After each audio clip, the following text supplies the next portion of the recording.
Go home, Shelvey, was the message from Cooper. Welcome to your preview for Forest versus Brighton.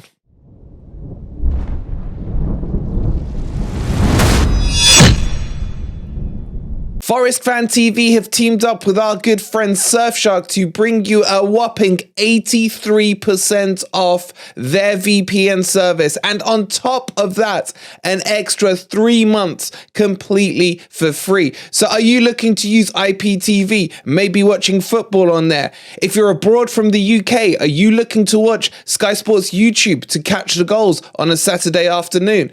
Have you ever wondered why US Netflix has so many more shows available to it than UK Netflix? All of these problems can be solved with Surfshark. Click on the link in the description below and make sure you use the code FFTV. Go grab it now for only £1.79 per month. Good morning, good evening, or good night, wherever in the world you are, whatever time of day you're watching this. Hope you're having a fantastic day and welcome to your match preview for Nottingham Forest versus Brighton. In today's video, we're going to touch on what do they call him, Voldemort here. We're going to be talking about the game tomorrow, which for me is do or die. Stay up or go down. I don't want to hear those who say this is not must win. Come on, man, and get your head out your ass. On top of that, we'll be looking through at the predicted teams for both Forest and for Brighton. And we'll talk about how this game can be won or lost. Before we do all that, please don't forget to hit that like button. Subscribe to Forest Fan TV if you are new. If you're looking to watch the game, don't forget you're going to need Surfshark and you get 83% off as the ad said and 3 months for free. The link is in the description. Use code FFTV. Let's start with Voldemort. Okay, so the Twittersville, or whatever you want to call it, Twitter universe has been going absolutely crazy over this Shelvey story with him and Cooper falling out. Shelvey had a calf injury and apparently was doing crap in training. And Cooper didn't name him in the team and wanted him on the bench against Liverpool, against his former club, of course. Shelvey was not happy with that decision and let his feelings and thoughts known to Cooper about it. And that resulted in Cooper telling him to go home, Shelvey. Now, did he send him back to Newcastle? I would like to think so, but apparently not, just to his new home in Nottingham. So there's clearly a rift happening in there, and it's being blown, I think, a bit out of proportion. Do you know how I see this, how I read it? One, I think Shelvey's crap anyway. I think Wood's crap. I think the whole problem with these Newcastle players isn't them, isn't Cooper, it's Lee Charnley, man. Why he's still in the club, I have no idea. He needs to go. But second point here is, I'll be straight with you guys. This is the first time this season I've seen Cooper have some balls if this story is true. He stood up to a player, someone who's got Premier League experience, and finally it's only taken, 31, 32 games for this to happen. He needed to shut him up. If Cooper's decided he shouldn't be playing, whether or not, if you're like me, you're Cooper out or you're Cooper in or whatever, the manager's call still should be final and everyone should respect that, including the players. But Cooper has needed to grow a backbone. It's been one of my biggest criticisms about him. He's too nice. Not saying being nice is a bad thing, but in the Premier League, you gotta be a little kind of harsh and ugly as well, you know what I'm saying? So, it's good to see that. And I don't actually care that Shelvey kicked off that he wasn't in the team. In a way, that's good as well, because you want people who want to play. I don't understand why this story is being blown out of proportion. I don't care either way. I'd even love them to go into fisticuffs, man. Let's see even more passion. Be more passion than we've seen in most games this season from the players. So what? So what? It's good to have heated arguments sometimes. You see it with us lot on the fan forums and the grumpy old Reds, man. And there's been a few times where I've wanted to punch Ez in the face, but we still get on afterwards. That's life. That's football. That's how it works. It's called passion. I want more of it. But what do you guys think? Let me know in the comments down below. All right, Shelvey done. Let's get into the big one tomorrow. Forest are going to host Brighton, and Brighton are a hella good team, even with the world's crappiest striker in Danny Wellcrap up front. Imagine Brighton had a decent striker. they probably would be pushing definitely into Champions League. Instead, they're stuck with Crap and Uncle Dave, who couldn't hit a barn door against Manchester United when he came on to replace him. And that just goes to show you, I'm going to say it one final time this season, I was right about Mopé. My simple statement in the summer as to why Forest should not sign Mopé was because Danny Welcrap gets into the Brighton team ahead of him. End of discussion. Go ask the Everton fans how much they're enjoying Mopé right now. I'd love you to find me one Everton fan that's a fan of him. Anyway, that's the whole Mopé out of my system. I'm good. You know what? You know what we're going to need today, guys? Because Brighton are a good team. And for me to get you guys to the end of this video feeling positive, we're going to need some happy clapper juice.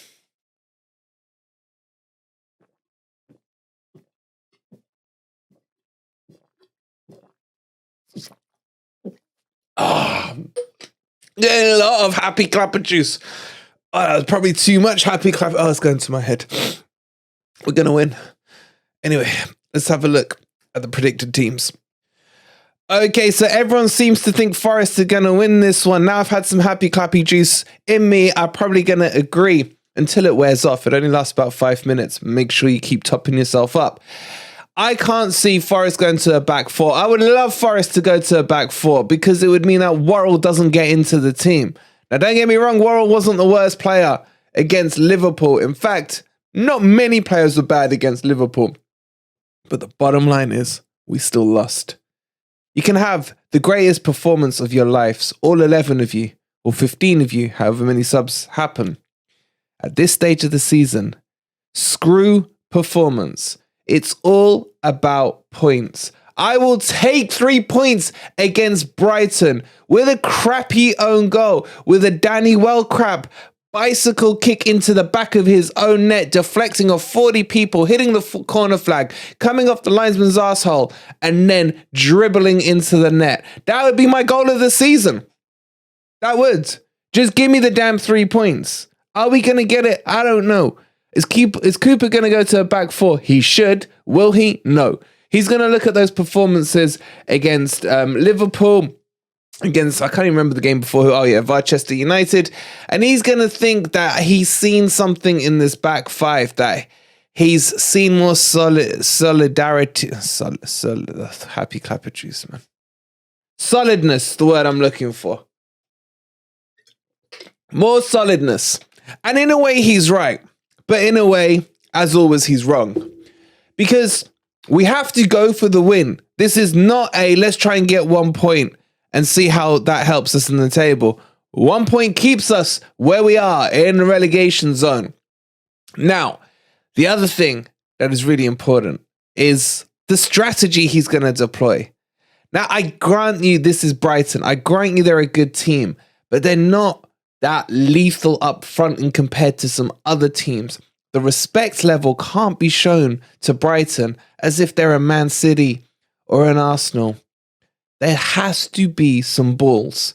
Look, my biggest frustration from the Liverpool match was that the attackingness that we showed in the second half with only 18% possession means that was there all season. Cooper just didn't want to release the handbrake.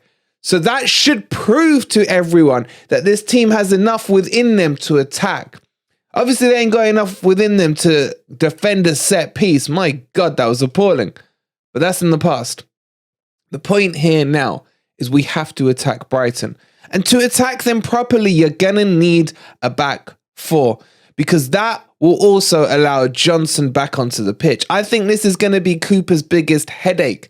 Does he go with the same team that started against Liverpool, barring the McKenna injury? Or is he going to switch to a back four? Now, there's going to be two triggers to this for me. I don't think Cooper can leave Johnson out for 2 games in a row. I don't think it's within him. His OCD will kick in. He's going to get all itchy and crap, and he's going to have to put Johnson back in. And the other catalyst for it will be Aurier. I feel like Aurier is fit and Aurier is about to be chucked in the team. Remember, Aurier is out with only a knock from training. These training knocks, man, what do they do exactly? Hit each other with baseball bats? I don't know. But I've got a feeling Aurier will come back. But then in itself, that will give Cooper another headache.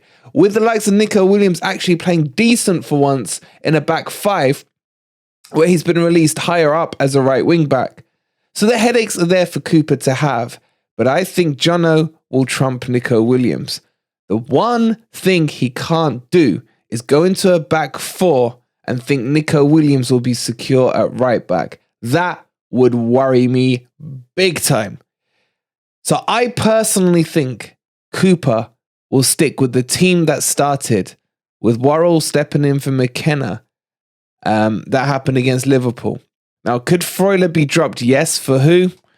Honestly, I don't know if it's the happy clappy juice talking, but I'd put Cole back in just for someone who can hold, and then release Danilo and Mangala to go higher up the pitch. You know Colback can play that holding position. Basically, it's needs and musts, isn't it? It's needs and musts.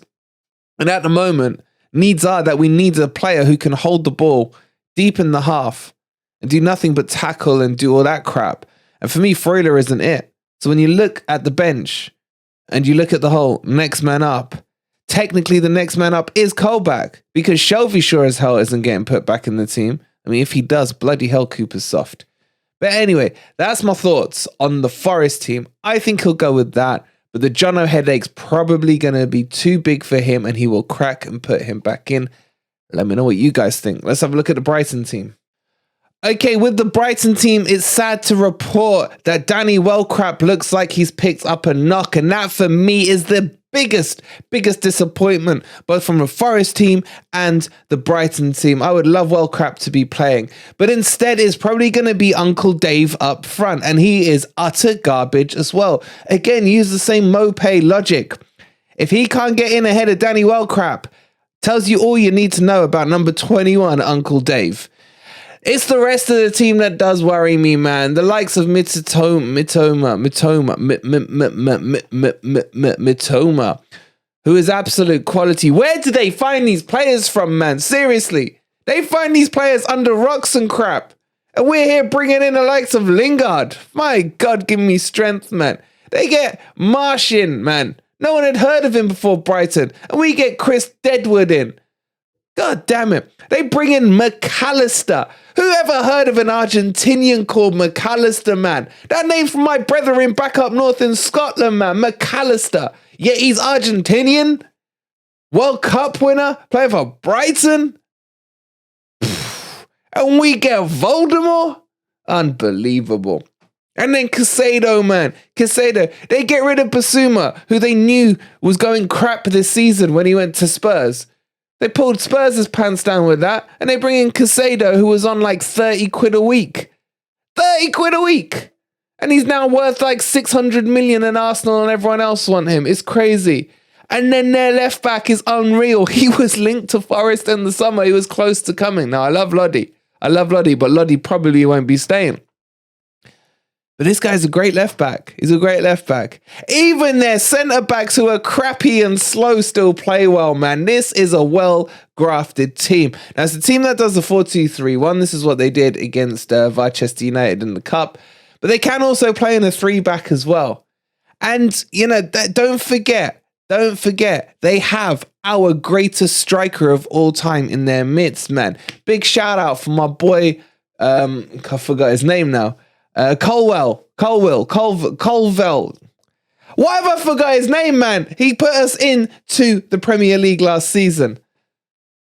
And I still would like Forest to sign him because I think he's brilliant. The Chelsea loanee, Colwell. I've got Colback stuck in my head.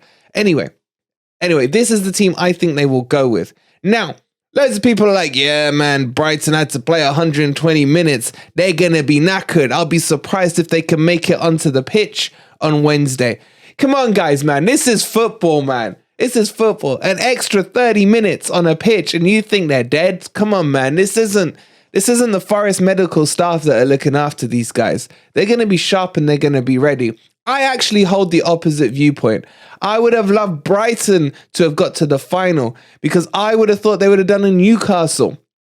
Remember Newcastle got to the final of the Mickey Mouse Cup? Since the moment they got to the final until they lost the final, their modes were clearly just set on the final. And they didn't care about what was happening in the Premier League. They were either drawing every game pretty much or playing crap. I wanted that for Brighton, where their focus would have been shifted over to the FA Cup final.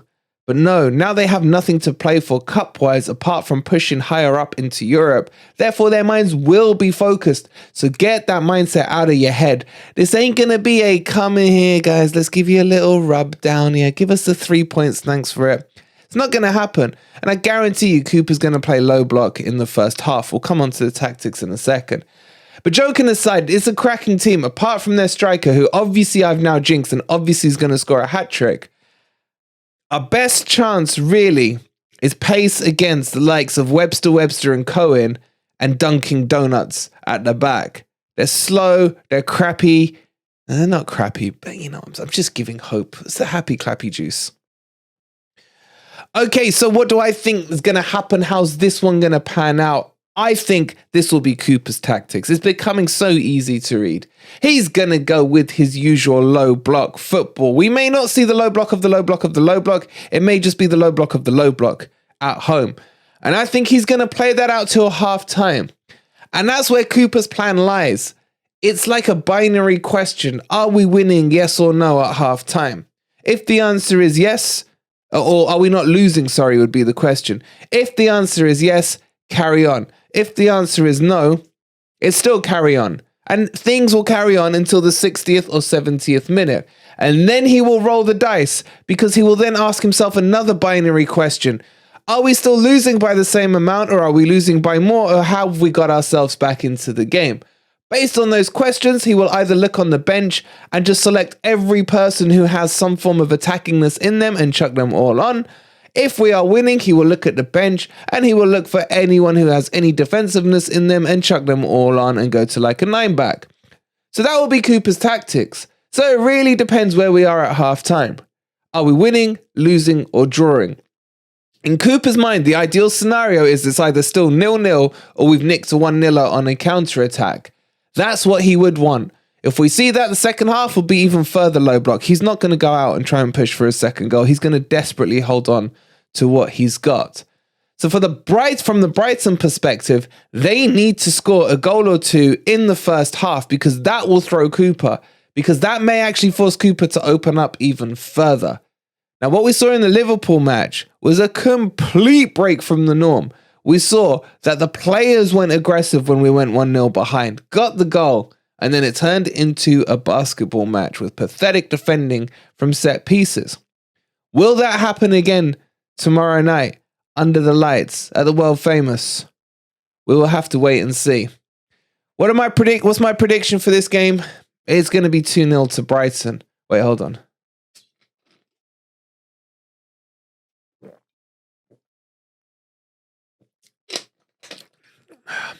It's going to be 3-0 to Forest. Get your predictions in down below. Get that happy clapper juice in you. Don't forget to hit that like button before you leave. Subscribe to the channel if you are new. Go get your Surf Shark deal right now. Either scan the QR code or click on the link in the description. And we'll see you on the next video. Come on, you Reds.